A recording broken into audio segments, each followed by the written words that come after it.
Hey, it's Mark Marin from WTF here to let you know that this podcast is brought to you by Progressive Insurance. And I'm sure the reason you're listening to this podcast right now is because you chose it. Well, choose Progressive's Name Your Price tool, and you could find insurance options that fit your budget, so you can pick the best one for your situation. Who doesn't like choice? Try it at Progressive.com. And now, some legal info. Progressive Casualty Insurance Company and Affiliates. Price and coverage match limited by state law. Not available in all states. When the energy is high and the music is right, pushing past your limits becomes that much easier. Take a reggaeton run or strength class on the Peloton tread, and you'll quickly see why these are the workouts you've been searching for.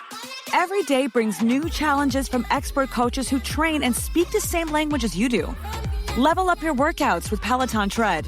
Find your push, find your power. Peloton. Visit onepeloton.com.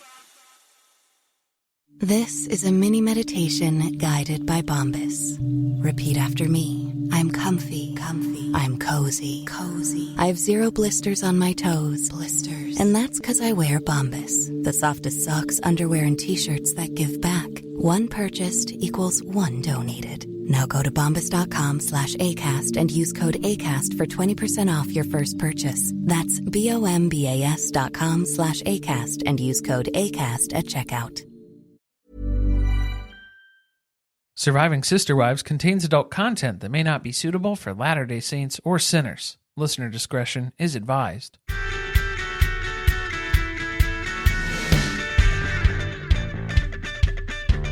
Hello and welcome to Surviving Sister Wives. I'm Corey. And I'm Carly, and this is Season 13, Episode 5, Leon's Big Announcement.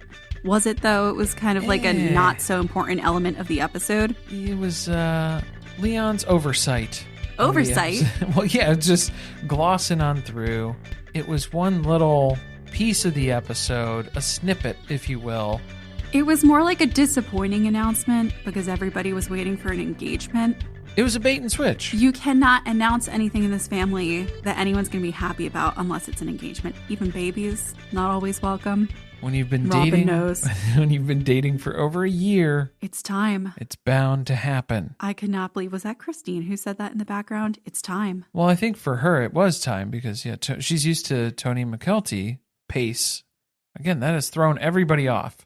But we got the TLC description for this one is Christine and Meri try to recover the fun relationship they had years ago. Kody and Christine go to check out Flagstaff, Arizona. Leon has something big to announce to the family. Meanwhile, Janelle talks to her kids about the move. I'm very excited to talk about this episode because we have theories about what the move was actually about. We have timelines. We have screenshots. I've already forgot Heather Gay's quote. Oh, from Salt Lake City? Yeah. Receipts, proof, timeline, screenshots. She's got it all. For real, though, we do. That was the Mary's Gram this past week on Patreon. It's true. Yeah. Did a deep dive into the family socials to see what was going on. The mentality behind the move. I feel like a big part of this episode that was very distracting for me was the fact that Kody's mustache had apparently rubbed off from friction. I would assume. I have no other reason why. It was jarring. Just the stash. You never notice until facial hair is then missing how much it contributed to the overall look of that person's face. I'm no stranger to taking some liberties with the facial hair. I've gone through a few iterations myself. I've run the Amish look where there's no mustache and clean up around the mouth, but then it's all beard. Yeah, that wasn't a great one. You didn't like that Not one? my fave. That was probably the longest my beard had ever been, too. Oh, no, that was even worse. Okay. Yeah, let's not revisit No Shave November. It was a couple of Novembers in a row, though. I think from that point. Still traumatized. Do you need my episode description? Yeah, I think so. Okay. Christine and Meri almost have an honest conversation. Kody regifts a birthday trip to Flagstaff, Arizona. Janelle decides it's in her kid's best interest to move to a place popular for her hobbies. Best case scenario, it works out great for Janelle. That is the plan. And I think At some point, I'm going to say Arizona because I have been watching What We Do in the Shadows a lot. So I feel like I am going to have a Jackie Daytona moment at some point. Something for everyone to look forward to, I guess. Laszlo Cravensworth. Announcements, short but sweet this week, not really a whole lot going on. The Browns have been sighted in Wyoming, various members of the Brown family. Looks like they're there for some form of family reunion. It's been hinted at, it's been mentioned on social media, and it seems like it's taking place now. What's interesting is with all the sightings of Kody and Robin and Aurora and Brianna, Saul and Ari, it's no Dayton. No Dayton in the sightings. No, he's not around. They're like cicadas, though. Do they just come out when a new season's about to air? That makes sense, yeah, with the viewing cycles. And then it's probably on Robin's schedule, her big calendar in the living room of filming, and then just a line through the week, along with Jim at 12. Oh, I got to tell you, when I was digging through their socials for Meri's Gram, this period of time, Robin was on a very serious no sugar diet. She posted a lot about it. So she was like a Plexus babe before there were Plexus boss babes. For someone who wasn't consuming sugar, she was talking and thinking about it a lot. There was a lot of energy going to the sugar. What else? We just released a Let's Talk About It, recapping the 3-part series, Ren Fair. Which I thought was very interesting overall. Disturbing. Very disturbing. Disturbing. I guess it was It was fun. Was it fun to watch? Ooh, it was something. It was a journey. It was Stockholm Syndrome. I enjoyed it by the end. But I think I enjoyed it for the things that I was able to decipher from it. Mm-hmm. Judging people. That was the challenge, was to be able to pick out all of the things that were going on, the little details and the nuances and the conversations and the power dynamics and the struggles that were faced. So you can check that out as part of our Let's Talk About It collection over on the Patreon, patreon.com/survivingpod. You can also get access to our archive of the rewatch, seasons 1 through 12. They all live there right now, and we've been building out season 13 episode by episode, brick by brick. You can listen to those ad-free over there as well. We got the best donkey shot at the beginning of this. Donkey footage is back, and I am ready for it. This is the donkey that Robin embodies for the family, and from Kody's perspective here. I think that's what he's referencing. That's why he wants the donkey shots too. That's why they're top of mind. You think he's requesting the donkey shots? I feel like he's making the call. Okay. He's probably mentioned to the crew multiple times that Robin is very much like the donkey of the family. And then finally they got him to talk about it on camera one time, and they were able to put it into the show. The real donkey. Maybe we'll get a pink elephant in the wild one day. He did correct the pink elephant a couple times. He was talking about big elephant. White elephant. He said white elephant, I think white elephants. Look, that's different. He's halfway to Michael Scott. So close. Yankee swap. All right, but the episode starts off with some acrobatics from Meri. She is in her kitchen with a step stool out that she has used to climb on top of her kitchen counter to change a light bulb. So she's not on the step stool to change the light bulb. She just used the step stool to then stand on top of her kitchen counter to change the light bulb. You don't know what it's like to be a short person, do you, Corey? I feel like there's those... This is the order of operations. I feel like there's those light bulb changers, those extension arms that you can... Yeah, Kody's arm. That's who should have been changing the light bulb. And he had the nerve to walk in and be like, what are you doing? And she's like, what does it look like? Changing a fucking light bulb because I'm the only one who's in this house to do it. I'm making dinner. Yeah, like what? What else would I be doing right now? Thanks for your offer of help. He's just thinking, did she pay up the life insurance policy in case she falls off this countertop? Because that's best case scenario. And did she update the amount to also include all of her LuLaRoe earnings from this past quarter? He barged in just to show her a picture of trees on his phone. And she's like, nice trees. I guess I'll ask where they are. Yeah, it's... Kody's job, as of late, has been kicking down the door at each wife's house to just shove his phone in their face to show them pictures. Like he's geo-tracking. He's doing the quiz online where you can try and guess where you are based on Google Maps, dropping you in a random location. No, that was a thing. That's a thing. I thought you were going to say he's taking quizzes to find out where he should live. Well, it's GeoGuessr. I think that's what it is. Mm-hmm. So he's just GeoGuessing the wives by just showing them random pictures from Google Maps, and they get to guess, where do you think that is? Where in the world is Kody's phone? I feel like Janelle would be really good at that she'd be able to identify some local horticulture from a photo and tell you exactly what region of the United States they're in. The flora, the fauna. Mm-hmm. Yes, absolutely. He has changed strategies in the past 2 weeks. It went from, we need to save money, to, we need to find someplace pretty. Kody quickly realized that his presentation didn't land right with the wives. It didn't sell them on this idea of moving, uprooting everything that they have established here in Vegas and just throwing caution to the wind like Kody tends to do and just pick it up and move it somewhere else. So now he has to win them over in the only way that he knows how. He's going to assure them that wherever they go is going to be real pretty. That's all women want. Pretty things.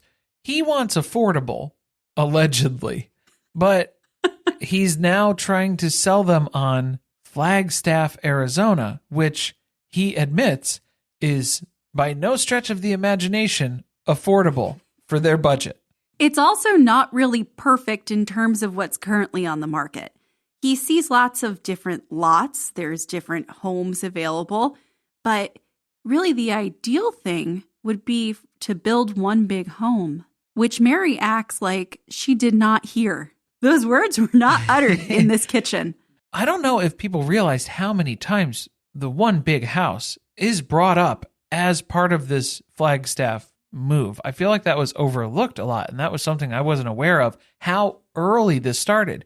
Because when we started reviewing this in season 14, it sounded like that was a spur-of-the-moment thought. Well, it was a shock to everyone.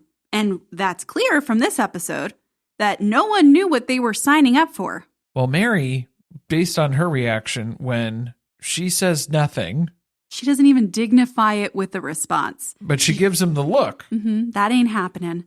No one wants to live with Meri again. Wasn't she a huge part of the problem of living together? She does have a house in Utah, though, that she could go live in. She could. And Kody assumes that's where he's mentally placed her. So he assumes that she's there. So this is not a problem. But what gets me the most is when Kody is trying to sell her on the idea of the one big house, and he's talking about how, well, it wouldn't be, all together. We could do like condos or townhouse type style setup. No, sir, you cannot, because you didn't even do your research. You didn't ask anybody about the zoning and all of these things that you then run into with your biggie housey plans later on down the road that you get to draw up and then have rejected outright because you cannot build a house with that shared entry and multiple domiciles. The biggest travesty is that ChatGPT didn't exist at the time, because Kody could have asked it so many clarifying questions, or like one of the wives could have figured out if any of this was even actually doable, because they think that he's doing his due diligence of looking into these things that he's proposing to them, but he's not. He should have added that to the research list. He did not. He just made an assumption, yeah, you can build a house however you want, because it's a liberal town in a conservative state, which that's exactly what Kody is looking for. And Meri has to remind everyone yet again, Vegas is a liberal town in a conservative state at the time. So if we're talking about that sort of setup that's close to Utah with houses that are next to each other, everybody keeps describing Vegas. I just need everybody to hear Meri out on that. She has been repeating this now since it's been brought up. The place you're describing is here where we are. Good news, you've already arrived. You have reached your destination. He's actually here to talk about Leon's summer plans.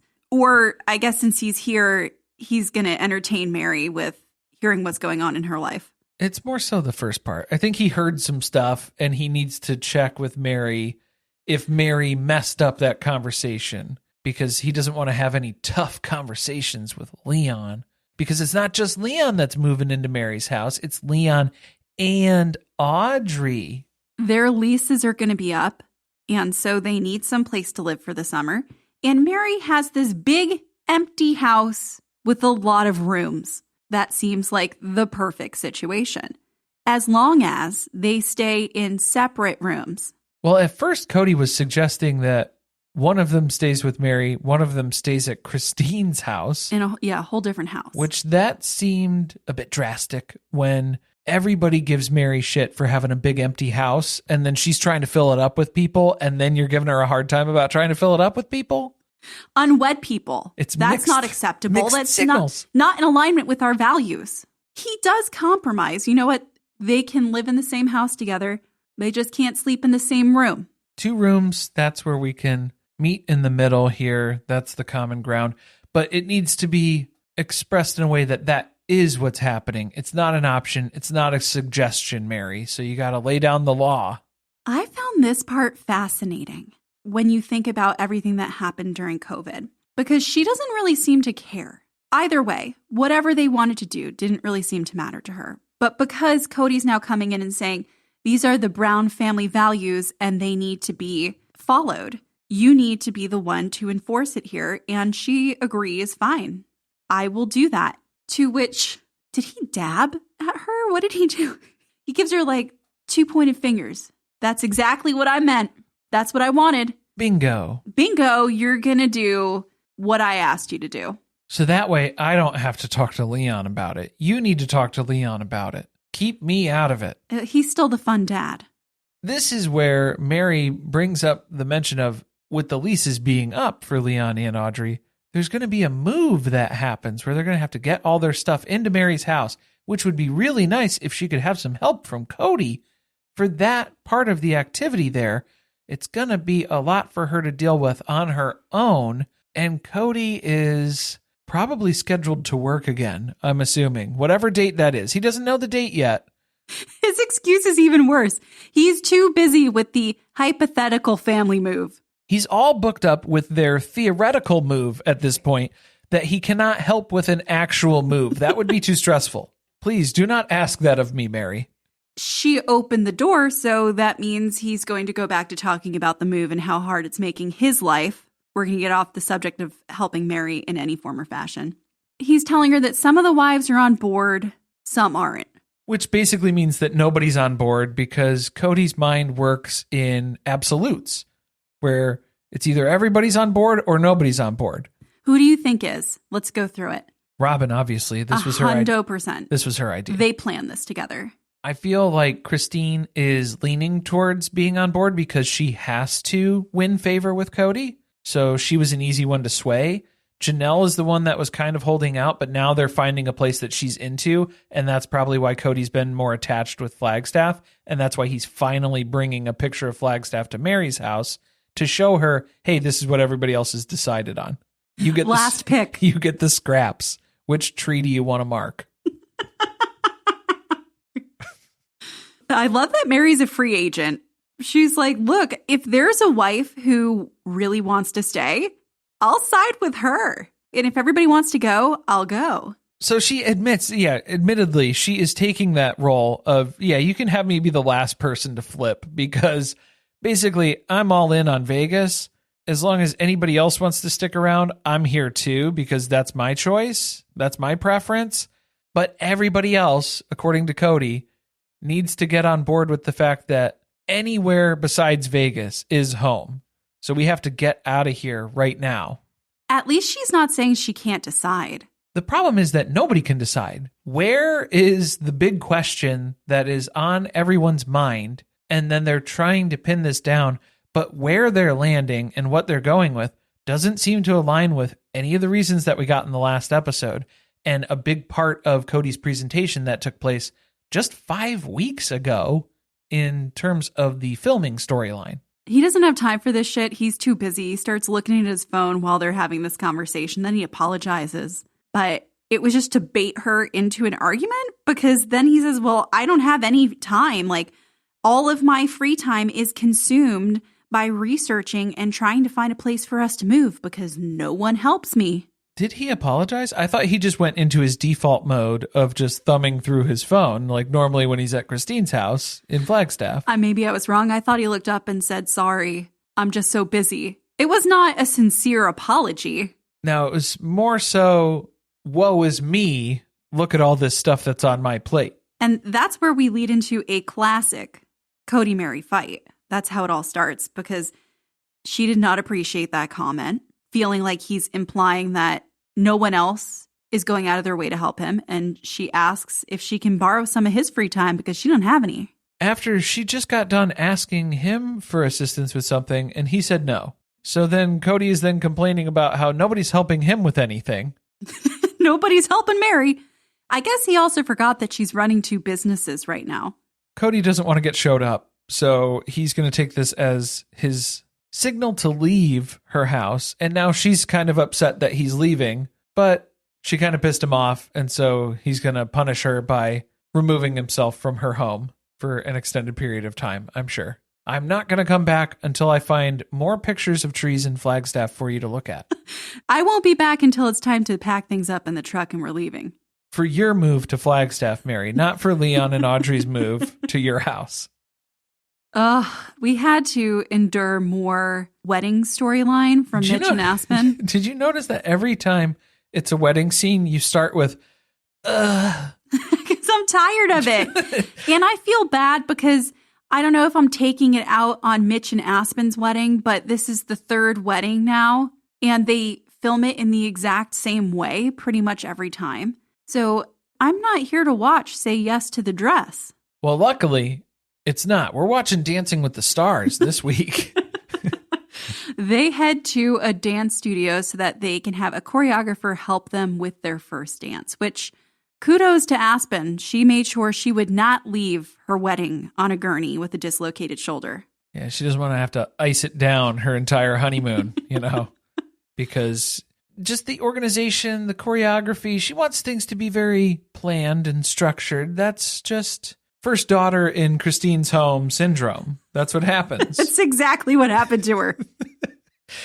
Because the chaos of the Brown family has structured her life in a way that she needs to know what's coming next. So Dana Delgado is going to be instructing them in their dance today, who, I don't know, maybe some relation to an author that Meri is now fond of? I don't know. I spent so much time trying to figure out if she was related to Janelle Delgado, but I did not find anything. Maybe she's done some work with Circus Olay.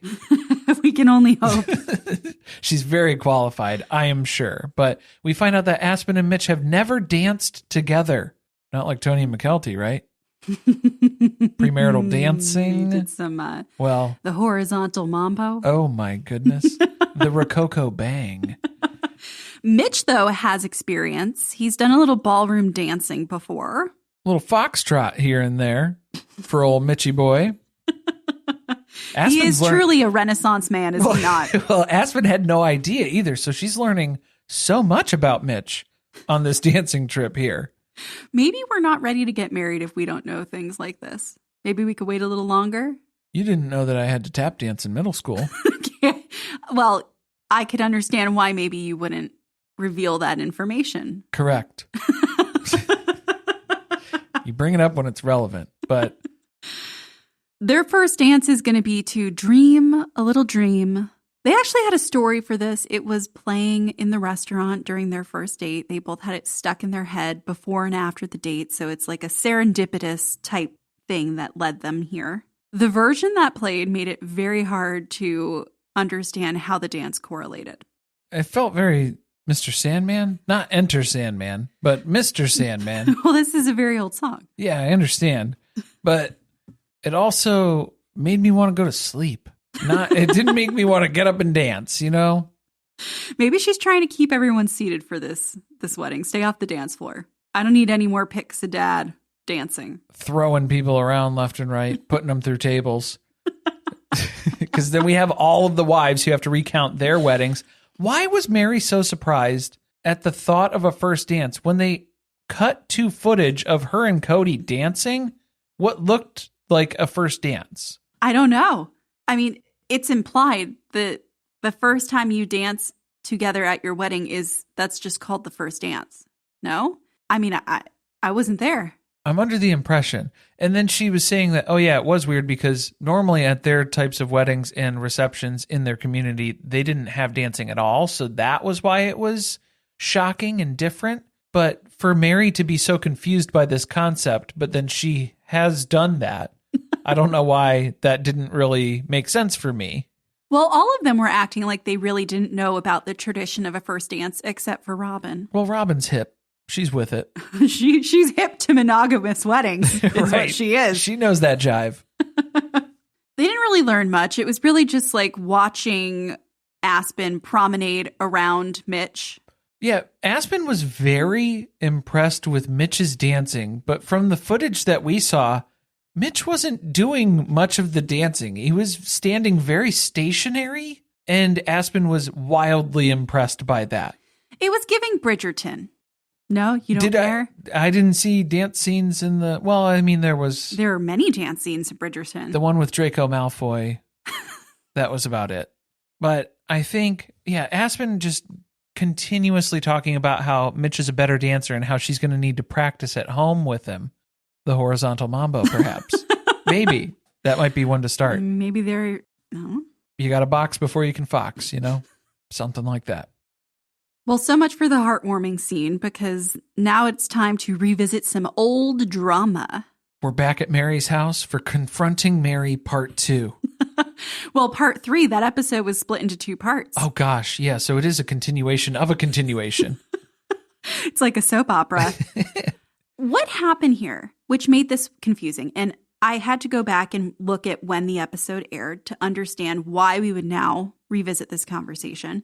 But in real time, in real life, as they are filming this season, season 13 of the show, the last season is airing on television. And so the episode where Christine confronts Meri after Axel's birth had just been on TV. It may have been the first time that Meri heard a lot of things that were said. Because she wasn't registering most of that conversation when she was in the library with Christine, because she was under attack. So even though it's been almost a year since they had this conversation, she's called Christine over to her house so that they can bring it back up again. So Christine's bopping over. Yeah, it's been like a year since we've had this conversation, so it's no better time to pick it up, right where we left off. This is the infamous convo where Christine tells Meri that she brings a lot of baggage with her when she walks into a room, and that if it had been her birth, she wouldn't have invited her. She's heavy, man.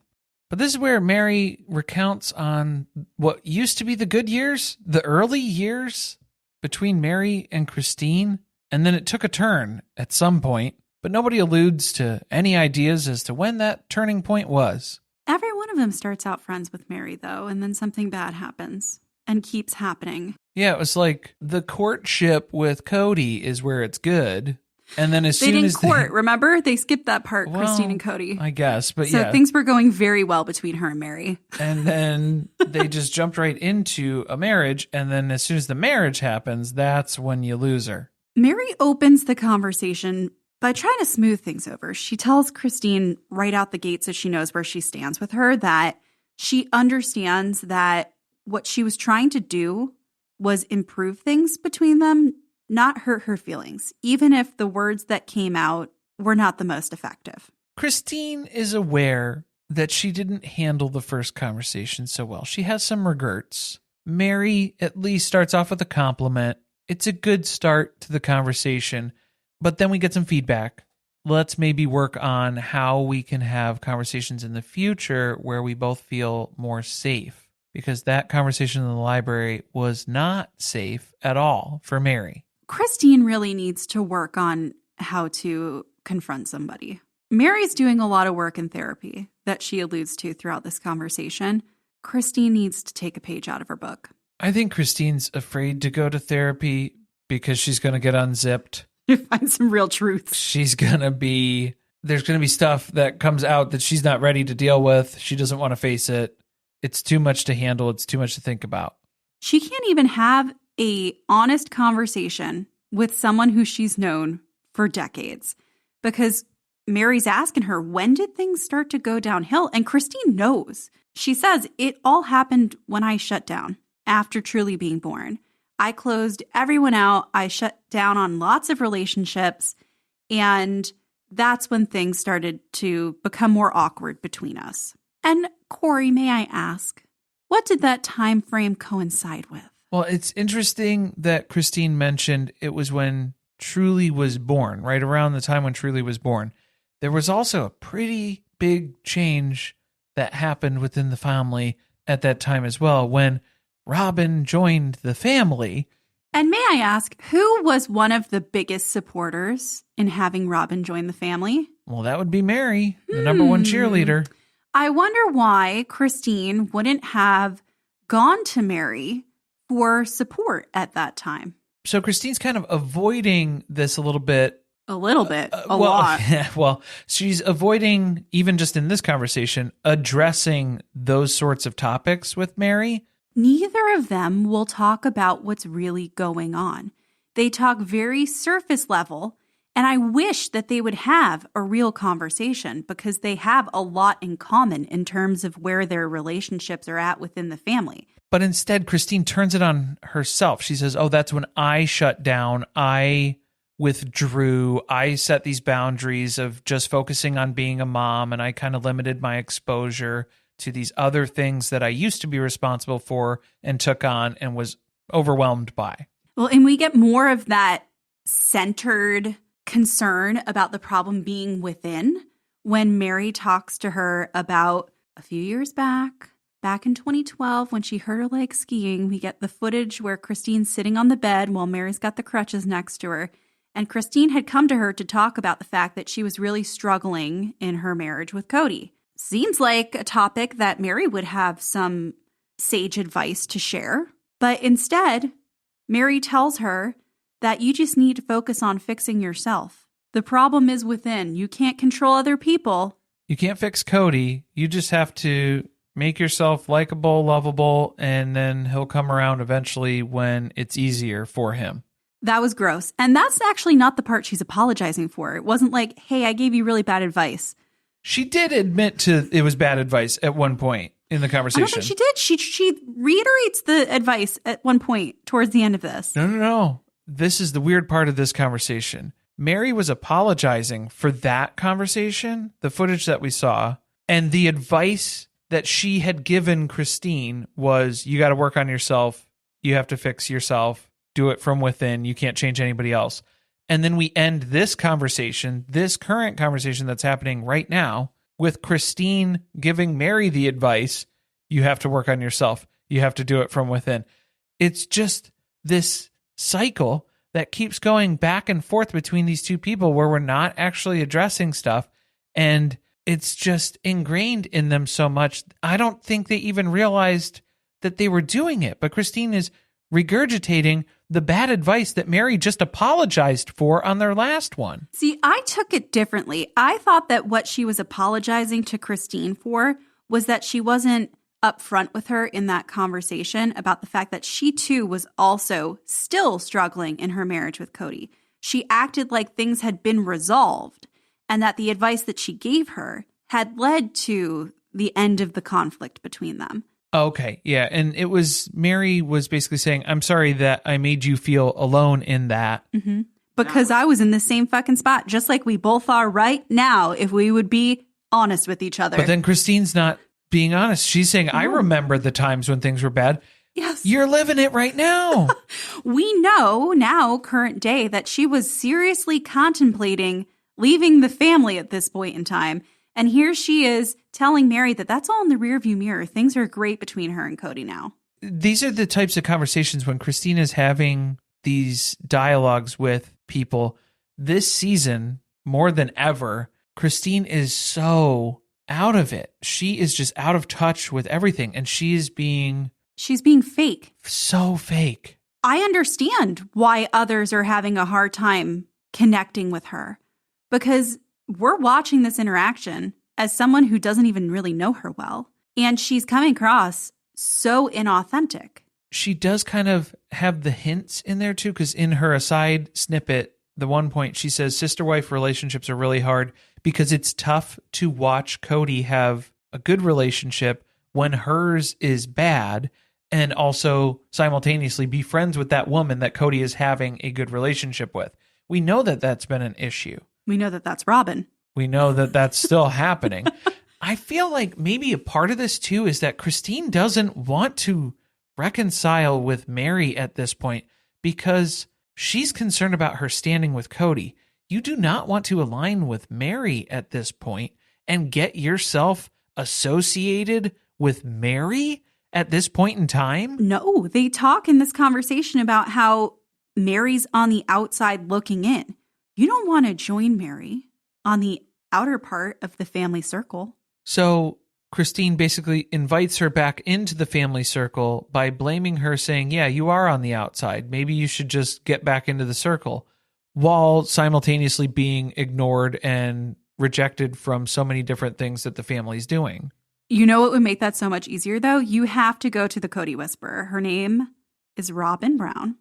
And things really opened up for her. She really was able to make progress in her struggles with Kody when she started, quote, working with Robin. What do you think that means? Working with Robin. Sucking up to Robin. Confiding in, so then that way Robin can be the communicator. Kind of the bridge. Pave that road back for you where she can explain your good intentions to Kody and help him wrap his mind around that situation.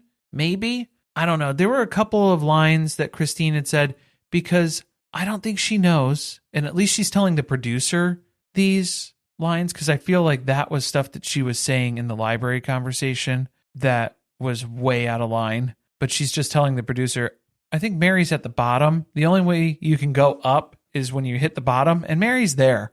That doesn't really resonate very well in this conversation. I don't think that's coming from a good place, but I also feel like Christine's kind of talking about herself. This is her own advice to herself at this point. Christine is at the bottom.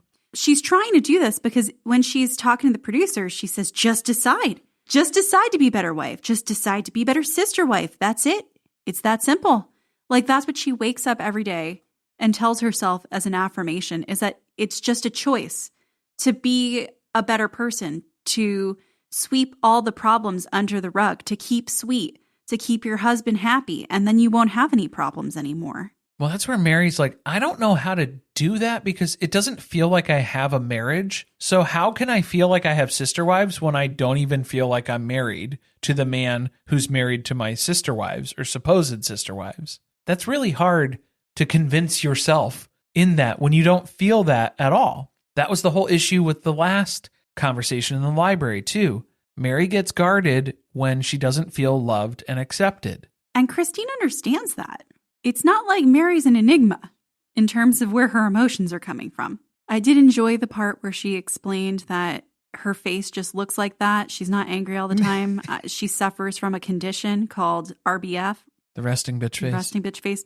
Many of us are afflicted by this. I myself am one of them. Do you think I have resting bitch face? I think I do. That's a personal opinion. Do you agree? I don't think so. Oh, that's nice. Okay. So fix your face, Meri. Yeah. Fix all your problems. Become likable. Smile more. Be lighter. Good talk. Good talk? Good talk. No. We've established the last talk that Meri was apologizing for the advice. That was bad talk. We just ended on the same note. Not good talk. No, talk that needs to be unpacked in therapy. Bad talk. The new Boost Mobile network is offering unlimited talk, text, and data for just $25 a month for life. That sounds like a threat. Then how do you think we should say it? Unlimited talk, text, and data for just $25 a month for the rest of your life? I don't know. Until your ultimate demise. What if we just say forever? Okay. $25 a month, forever. Get unlimited talk, text, and data for just $25 a month with Boost Mobile forever. After 30 gigabytes, customers may experience slower speeds. Customers will pay $25 a month as long as they remain active on the Boost Unlimited plan.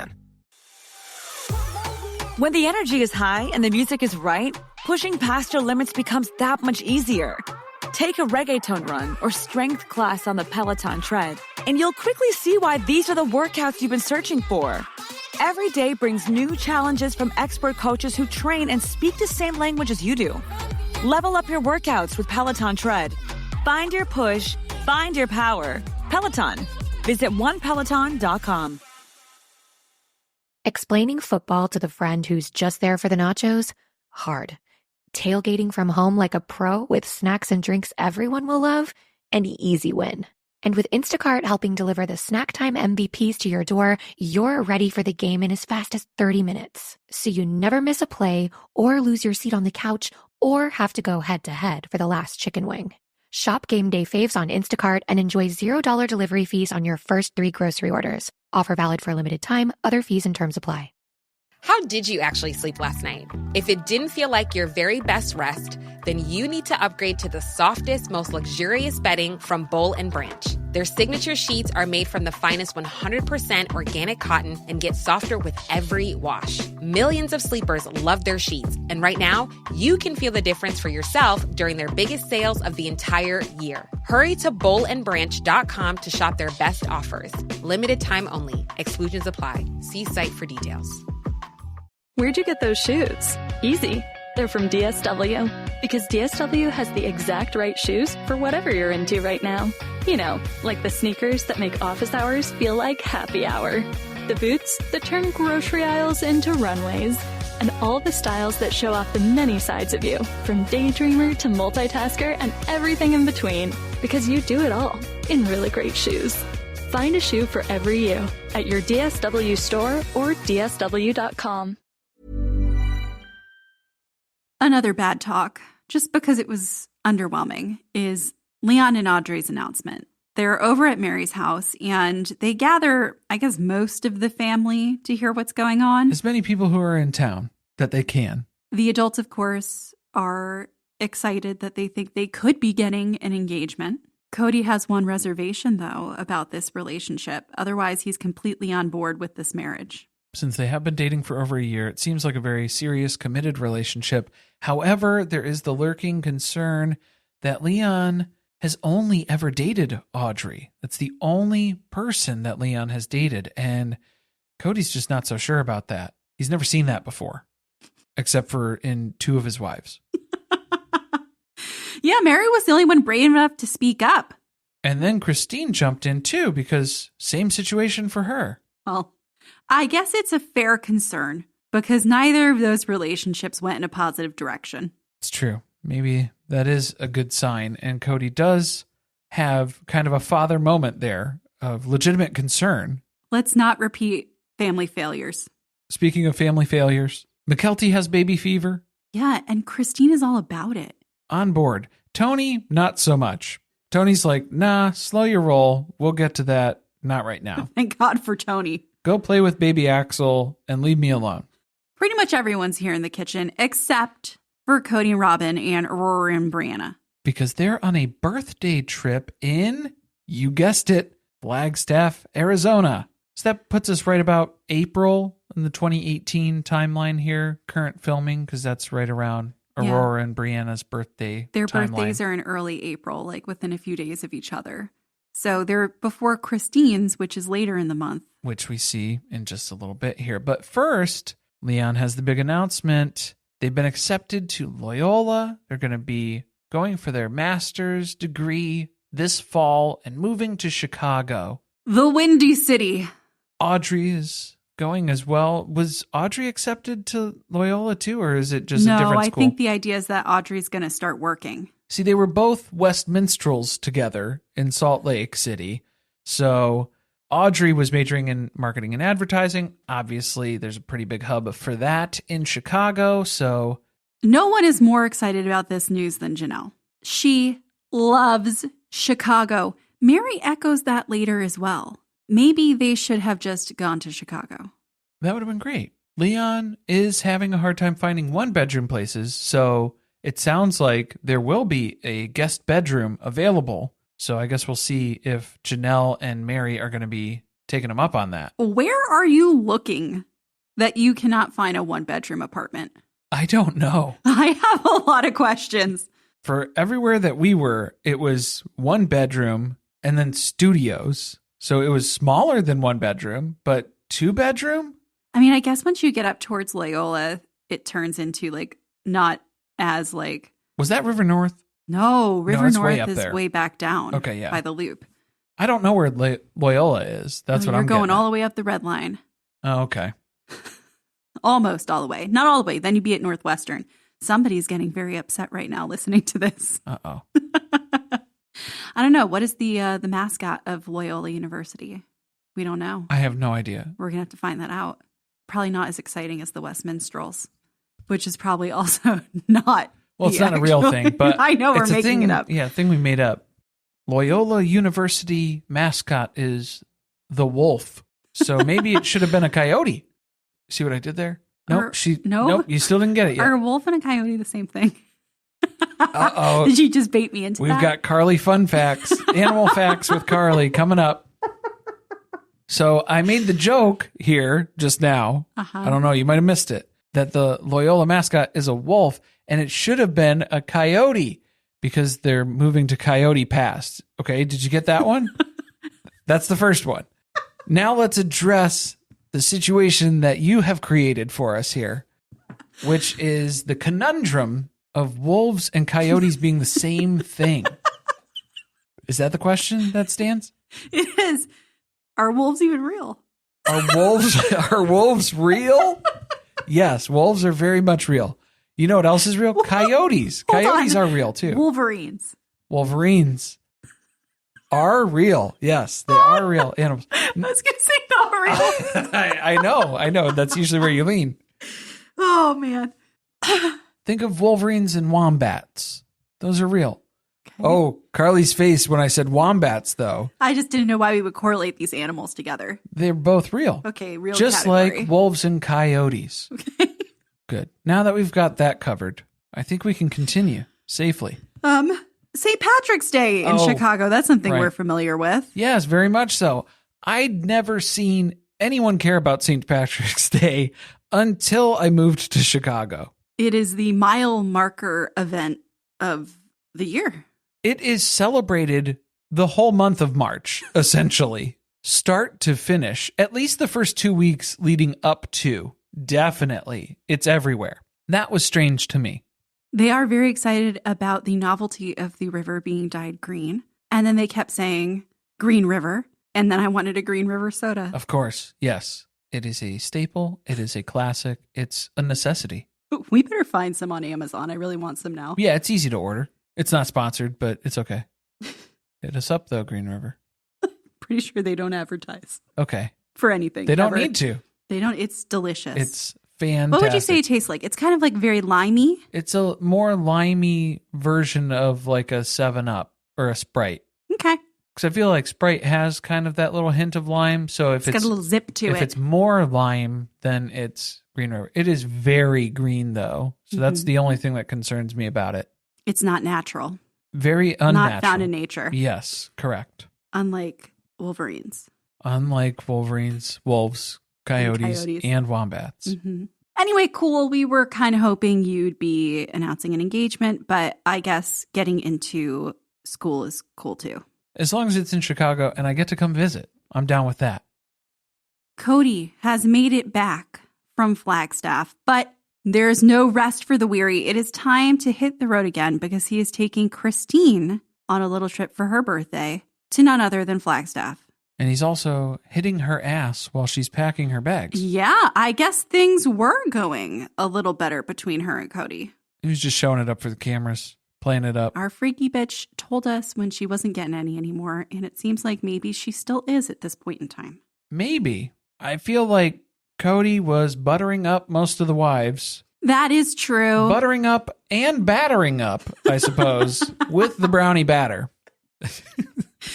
He knows he has found the perfect place. Robin approved it. She loved it. So now it's time to start talking the other wives into it one by one. You can smell the pines. That's the biggest selling point that he has for Christine right now. Because that's what he said to Janelle.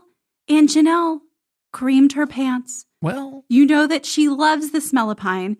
Did she not say that about the very ugly wedding venue that we looked at with Mitch and Aspen. The Bennigans, yeah. About how great Bennigan's would be with the smell of pine, fresh pine from outdoors. But it's hard to tour wedding venues in January. Can't smell the pine. That's why Kody waited until April to start taking his wives individually out to Flagstaff. I feel like maybe we could have done a group trip. Probably could have coordinated. No, because he has to make them empty promises. Oh, right. That's what he's doing in the car for the entire drive. He's telling Christine, if you move to Flagstaff, every day will be your birthday. He is fully manipulating Christine for this entire trip, and he admits it. He's going to be showering her with attention and building up this good association of my birthday trip with Kody. Flagstaff is fun, it's vacation, and it's time with Kody.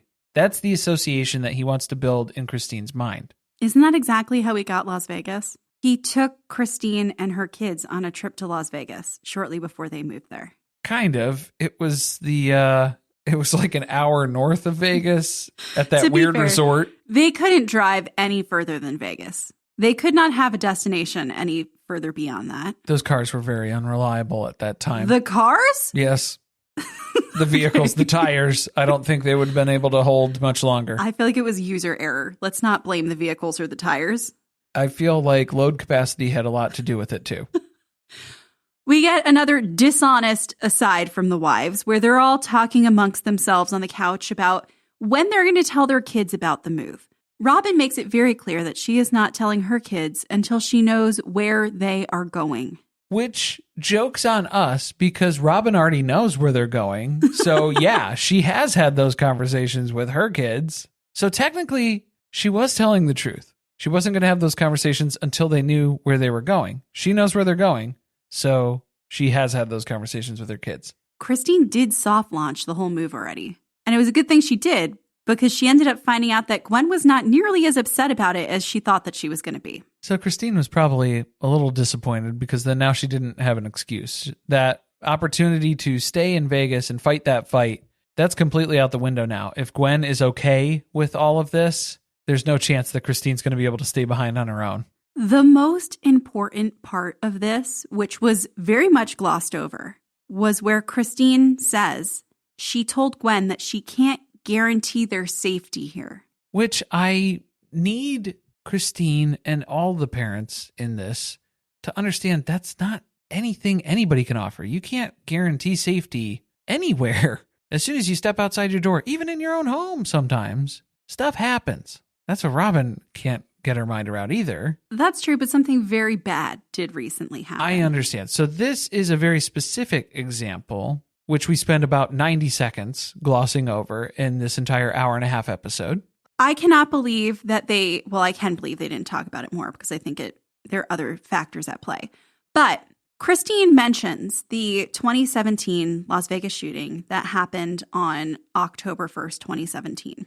She says that Maddie and Caleb, Michelle and Logan, Garrison, they all talked about going to this festival. They were almost there. They didn't even know that they hadn't gone until afterwards when they were able to confirm that they hadn't been there and that they were safe. But what she does not mention in the episode, which is fully documented on every one of the adults' Instagrams, is that the adults went to back-to-back concerts at T-Mobile Arena the 2 nights prior to when that shooting took place. And it sounded like the first concert that they went to was planned. They had gone to that one. The second night in a row was a spur-of-the-moment decision that they happened to get tickets to because that was through their talent agent at the time. That's what it looks like. It looks like. If you look allegedly. at who they're tagging in photos, who they're thanking, because they all posted about it. Right. The first night, all of them went, plus Logan and Michelle were with them.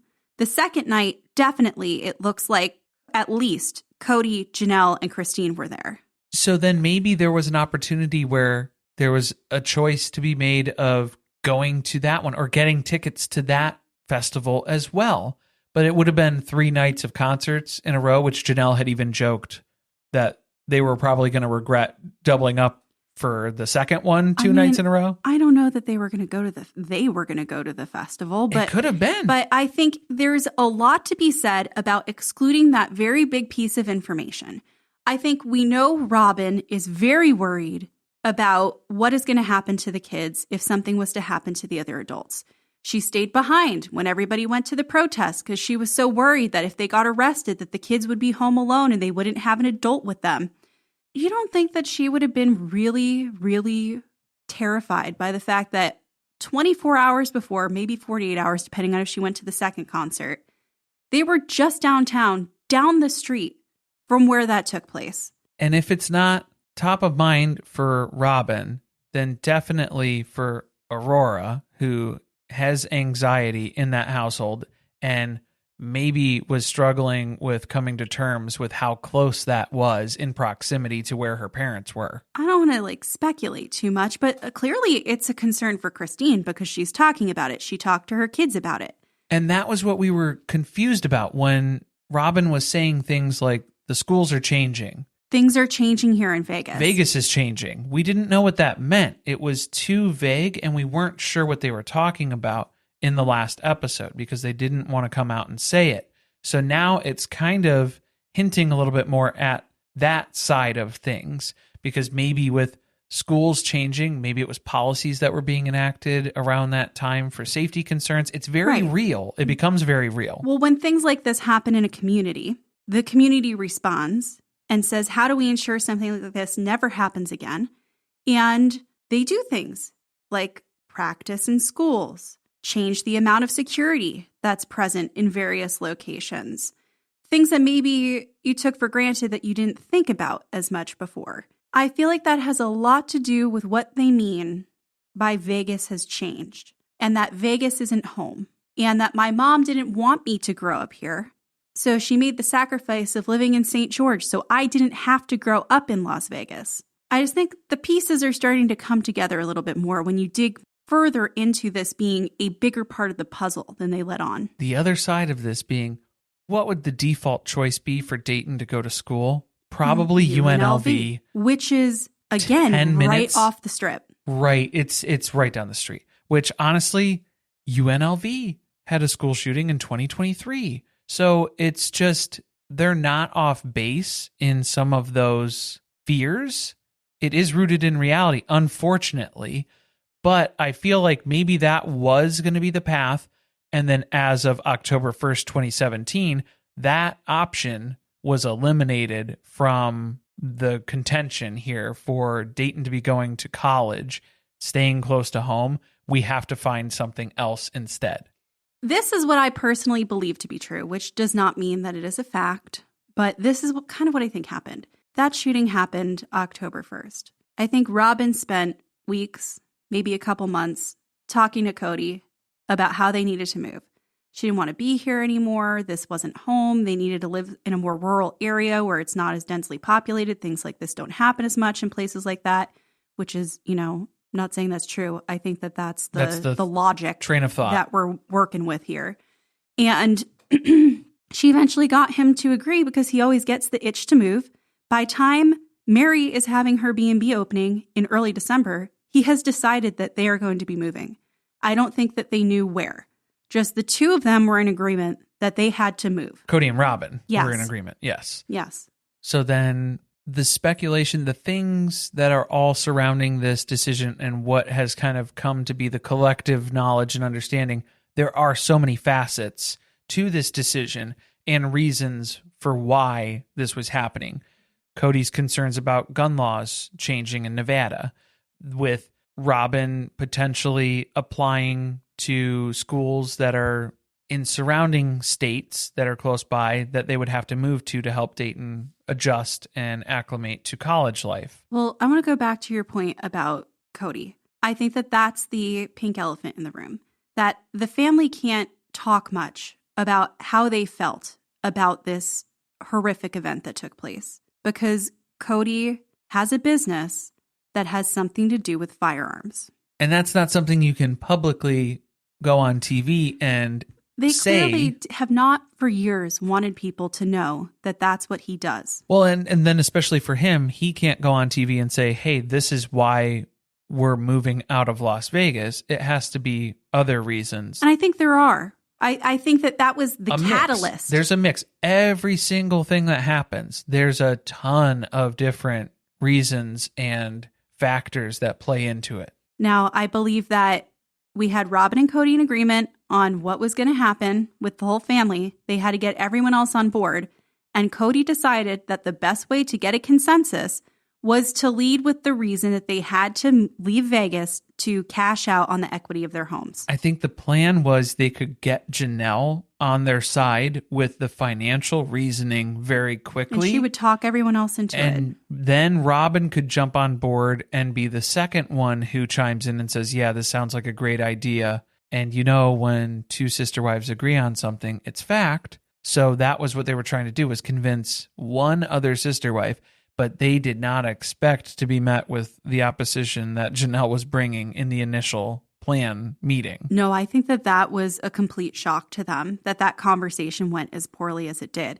And that's why he went back to the drawing board of, now let's just find someplace pretty. Let's find a pie-in-the-sky location that I can get everybody excited about so that they decide that the grass is greener on the other side of the fence. That's now the approach that he's going to take.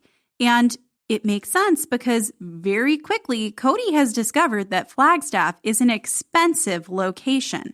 So the entire argument that he made just a few weeks ago is irrelevant, and he knows that.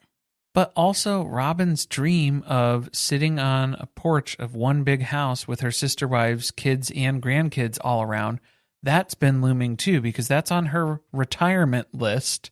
And so he's trying to give that to her in Flagstaff. But he's not going to be able to afford to build 4 individual houses. That's where I feel like this was a monogamous couple making decisions together and towing these people behind them.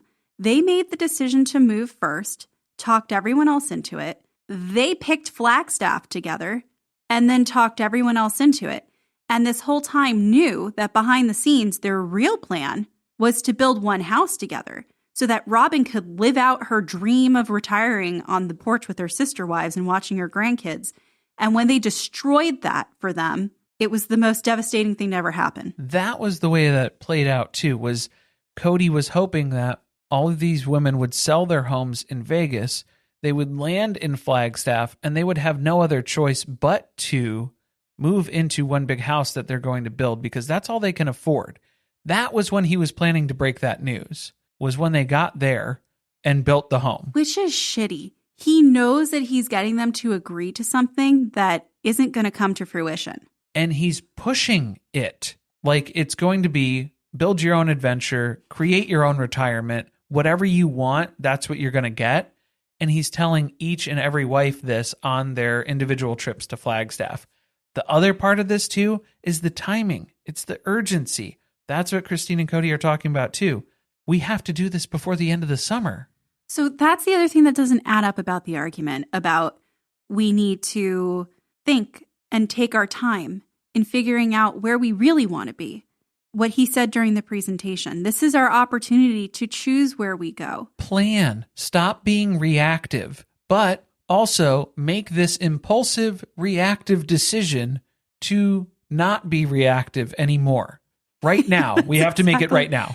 I think that's why it makes no sense. That's where I feel like the catalyst happened in October. It's counterproductive. And then they've been trying to move this forward as quickly as possible, but all things move slowly in this family.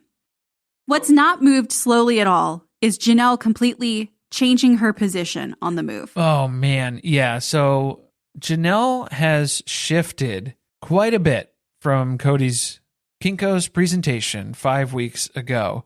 Big change of heart. She is now at Maddie's house. She's come here to talk to her kids about the plan to move. And she knows that Gabe is her biggest roadblock at this point. Savannah is actually into the idea of moving, according to Janelle, even though we didn't hear that directly from Savannah. Maybe she's just excited because Janelle's excited about something finally.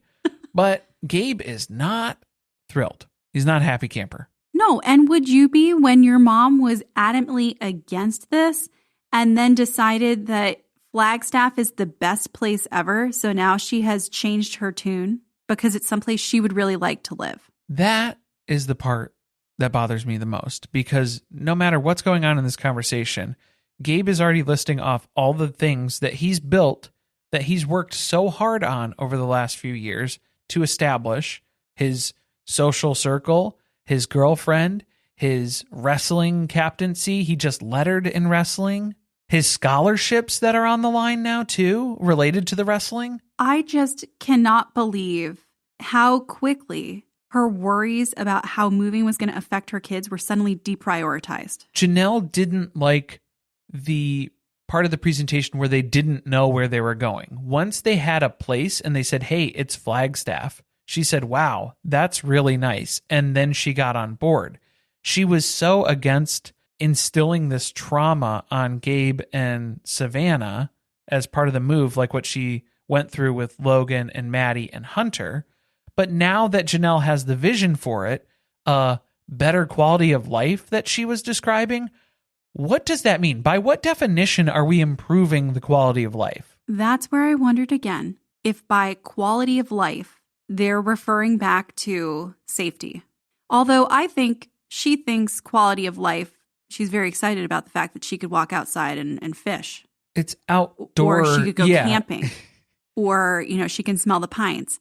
I think that goes a far way for quality of life for Janelle. For Janelle, but not for her kids. So yeah, to say that then now that you have a place in mind that you are excited about as a mom, and that will be good for your kids, objectively, I would like to disagree. I was most disappointed by Gabe asking Maddie if he could stay behind and live with her and Caleb, and her saying no. Every point that Gabe is making is entirely valid. He knows that Janelle has nothing else to offer him except for, hey, the weather's going to be real nice and we could hike. Is it though? It sounded like it was very cold. It sounded like it gets cold in the winter. And windy. I don't like those things. Well, yeah, that was why Janelle never thought she'd be able to move someplace like this, because the family does not like the cold weather. Who hates the cold weather the most? Carly, do you remember somebody yelling curse words at an RV park at night? When it started to snow? When it started snowing one time? I Who think did that? her name was Robin Brown. I think that was Robin. I'm pretty sure I remember somebody really not liking the cold. This whole thing was depressing. He really just wishes that his parents would acknowledge the fact that he has worked really, really hard to get to where he is, and now they're just going to make him throw everything away. He has nothing to gain in Flagstaff, and he's losing everything in Vegas as part of this move. I feel like that would improve quality of life, is if there would be recognition for Gabe's hardships and his sacrifices over the last few years, and I don't feel like the move is going to provide that for him. This is the biggest disservice to Gabe in the entire series. To make switching to the new Boost Mobile risk-free, we're offering a 30-day money-back guarantee. So why wouldn't you switch from Verizon or T-Mobile? Because you have nothing to lose. Boost Mobile is offering a 30-day money-back guarantee. No, I asked why wouldn't you switch from Verizon or T-Mobile? Oh. Wouldn't. Because you love wasting money as a way to punish yourself because your mother never showed you enough love as a child? Whoa. Easy there. Yeah. Applies to online activations. Requires port in and auto pay. Customers activating in stores may be charged non-refundable activation fees. When it comes to weight loss, no two people are the same. That's why Noom builds personalized plans based on your unique psychology and biology. Take Brittany. After years of unsustainable diets, Noom helped her lose 20 pounds and keep it off. I was definitely in a yo-yo cycle for years of just losing weight, gaining weight, and it was exhausting. And Stephanie. She's a former D1 athlete who knew she couldn't outtrain her diet, and she lost 38 pounds. My relationship to food before Noom was never consistent. And Evan, he can't stand salads, but he still lost 50 pounds with Noom. I never really was a salad guy. That's just not who I am. Even through the pickiness, Noom taught me that building better habits builds a healthier lifestyle. I'm not doing this to get to a number. I'm doing this to feel better. Get your personalized plan today at Noom.com. Real Noom users compensated to provide their story. In 4 weeks, the typical Noom user can expect to lose 1 to 2 pounds per week. Individual results may vary. Hi, this is Jonathan Fields, host of The Good Life Project, where each week I talk to listeners about investing in their future by increasing their own vitality. But when it comes to those financial goals, whether it be saving for a home renovation, growing your child's college fund, or travel, life can make it difficult to stay the course. By working with a dedicated Merrill advisor, you get a personalized plan and a clear path forward. Having the bull at your back helps your whole financial life move with you. So when your plans change, Merrill's with you every step of the way. Go to ml.com/bullish to learn more. Merrill, a Bank of America company. What would you like the power to do? Investing involves risk. Merrill Lynch, Pierce, Fenner & Smith Incorporated, registered broker-dealer, registered investment advisor, member SIPC. Cue the fireplace and your favorite fall movie. There's nothing better than a cozy evening at home with a glass of First Leaf wine. First Leaf is a personalized wine club that delivers right to your door. Sounds magical, right? They get to know your favorite tasting notes, which varietals you enjoy, and whether you prefer sweet or dry wines. So in every shipment, you get bottles tailored to your unique palate. Go to tryfirstleaf.com/fall to get your first 6 wines for just $44.95 with free shipping. This is a mini meditation guided by Bombas. Repeat after me. I'm comfy. I'm cozy. I have 0 blisters on my toes. And that's because I wear Bombas, the softest socks, underwear, and t-shirts that give back. One purchased equals one donated. Now go to bombas.com/ACAST and use code ACAST for 20% off your first purchase. That's BOMBAS.com/ACAST and use code ACAST at checkout. Meanwhile, Kody and Christine have arrived in Flagstaff, and they've already got a realtor to meet with. It's Shelby. Don't you think that's a little aggressive? We know Shelby, though. We do. We know she...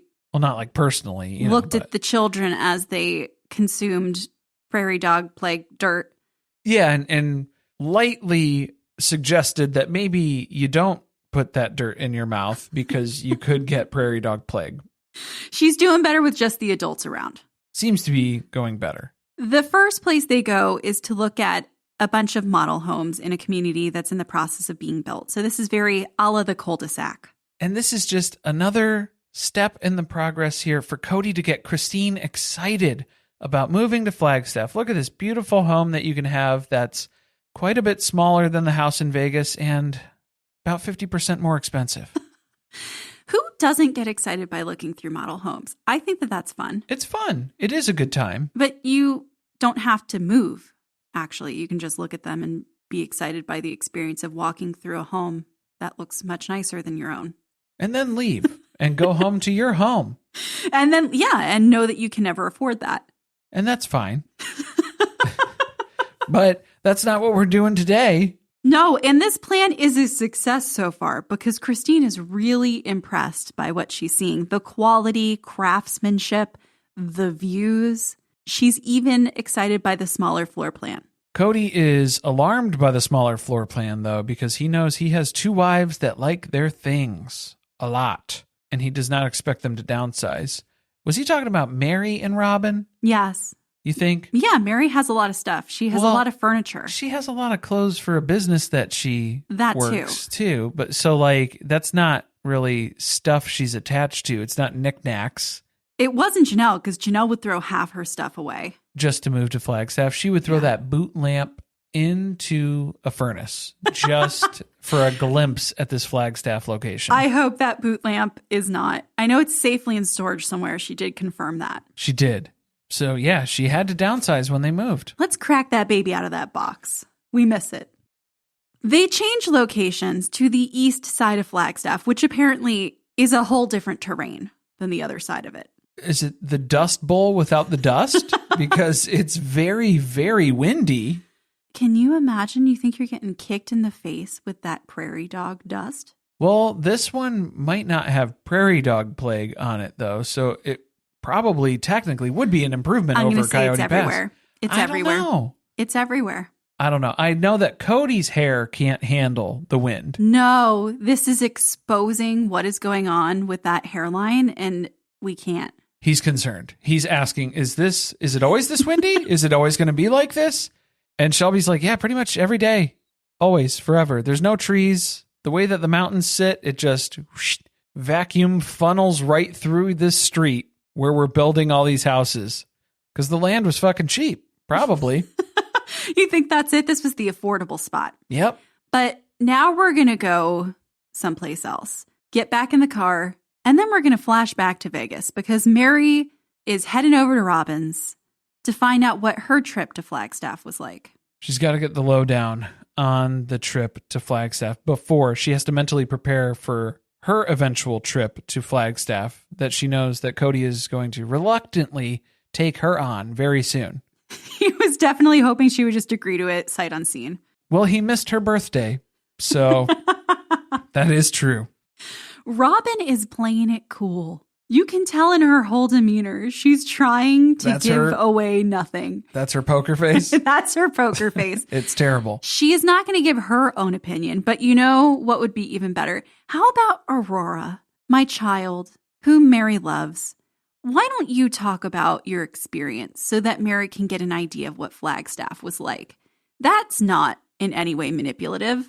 It didn't sound like Aurora had a good time with this trip, though. It sounded like she was stressing out, at least up until the night before, where she was freaking out about this trip. Of course she was, because her parents said, we're getting in the car and we're driving to Flagstaff, Arizona for your birthday because we might move here. The thing that Robin said she didn't tell her children. You know they had that conversation before they went there. That's why you're sick to your stomach before you have to get in this car. Because you're like, am I going to like it? I don't know if I want to move. But then when they were driving through Flagstaff, they saw all the trees. That seems to be the biggest takeaway from Aurora and Brianna. A lot of trees. Maybe that's why Janelle got so excited. A lot of trees. You know what I'm saying? Picking up. Oh, yeah. I do know what Yep, you're saying. there it is. Okay, yeah, it's for the grow up, guys. If her kids loved the trees so much, why didn't Robin agree to take the lot that was full of them? They don't love them that much? Not that much. No. I love the trees for Meri. Their excitement weirds me out. The things that Robin's kids get emotional about are strange. Crying over trees? Yeah, just nature in general. I mean, was it like a sunrise peeking through the trees? How beautiful was it? Yeah, how gorgeous are we talking about here? Maybe crying at the mountain. If you looked at the mountain, you heard those angels singing. Just look at that mountain. Robin does finally give away something. Meri's like, thank God this wasn't a waste of time to come over here. Because she tells her about this piece of land that felt really special. But she's not going to say any more than that because everyone's going to have to agree on it. Which is why Kody's going to take you to one shitty location after another so that this one looks perfect. He's going to make sure he hits you with the closer. Make it sparkle. That is Coyote Pass. So you get the happy, sparkly feeling on this big, empty piece of property. Meri has somehow seen through this masterful poker face of Robin's, though, because she's very clear on the fact that Robin loved it, so mission accomplished. Now we just have to get everyone to agree. A general consensus needs to be made, and we also have to look forward to roughly 2 years of living in rentals while we build from the ground up. Sounds amazing. At least 2 years. I'm going to guess a little bit more. And then after we saw from the passing of time, nothing has happened on Coyote Pass. So a lot of progress made. That's a good point because we're going back to Flagstaff and we got Kody and Christine looking at some custom built homes with Shelby. They're not asking the types of questions I would expect. Like, how long does it typically take this builder to build a home? What if we were to build 4? Can they build them at the same time? Are we going to have to build one from start to finish and then, start another one in progression like that? We're not asking important questions. No, the good news is there's no wind here and Cody's hair is settled exactly where he needs it to be on his head. So he feels good.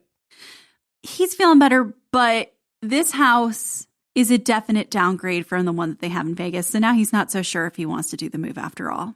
It's smaller. It's tiny, but you get to pay more for it. So there is that. What a deal. That sounds like a Brown family deal if I've ever heard it. They don't stick around in that house for too long. It didn't matter anyway because they didn't have any lots that were close together. But it's a custom builder, so if you have land, they'll build on it. As long as you want one door. Well, maybe. I don't know what they're legally allowed to do, because then that's going to count as an apartment complex, and then you're not zoned for that, and you're going to have to look into that. And questions we should ask. Maybe you should run for governor and change those laws so you can build one big house. I think he probably considered it. The last property they go to see is the one that was Robin's favorite, the one where the angels sang to her. And it seems to have the same effect on Christine, because she gets out of the car and she knows right away that this is the spot.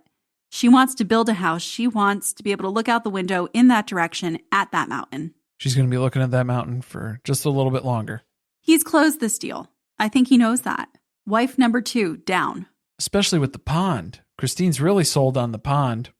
That was so weird. Why was he so against it when he is avid supporter of it? Maybe Prairie Dog Plague did get into his brain, and now he thinks of the pond as home. Do you think it's because Robin hated on the pond when they saw it because it's a danger to her children? Because he does mention that. I have small children. I can have a pond. But Christine gives him the hint that if you tell Janelle that you'll line this pond and then you throw some fish in here, Janelle will move here tomorrow.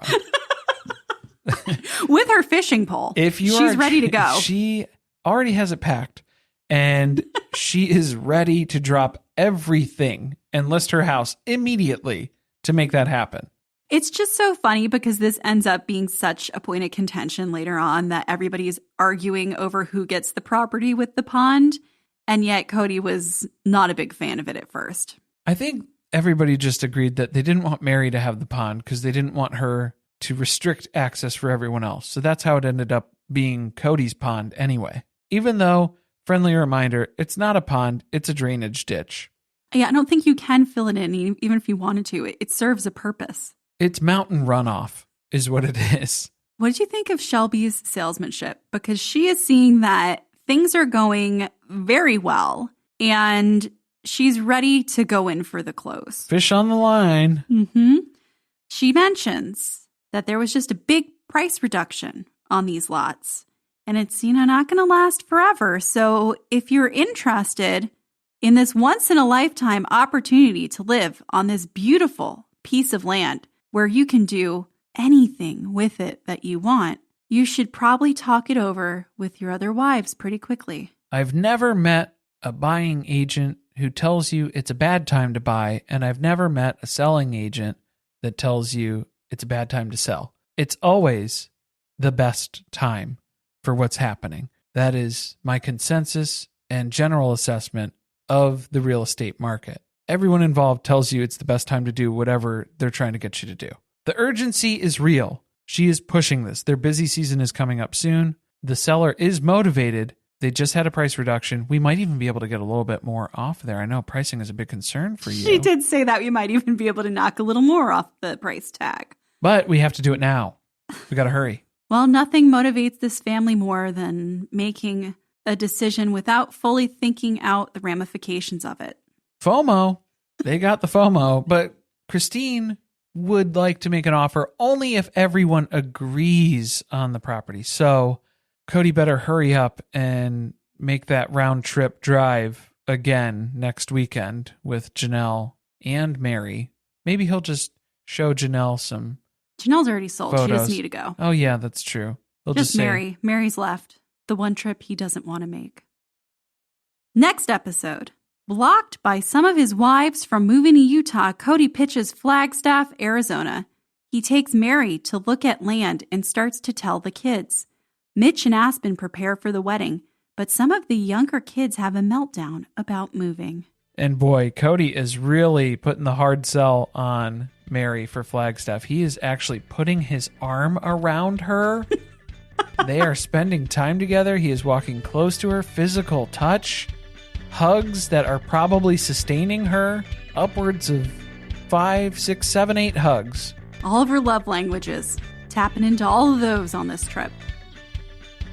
Thank you for listening. If you want to support us, the best way to do that is by subscribing to the podcast and leaving a review on Apple Podcasts or Spotify. Be sure to chat with us about the episode on our Discord channel by joining our Patreon, patreon.com/survivingpod. Stay tuned, share with friends. See you next time.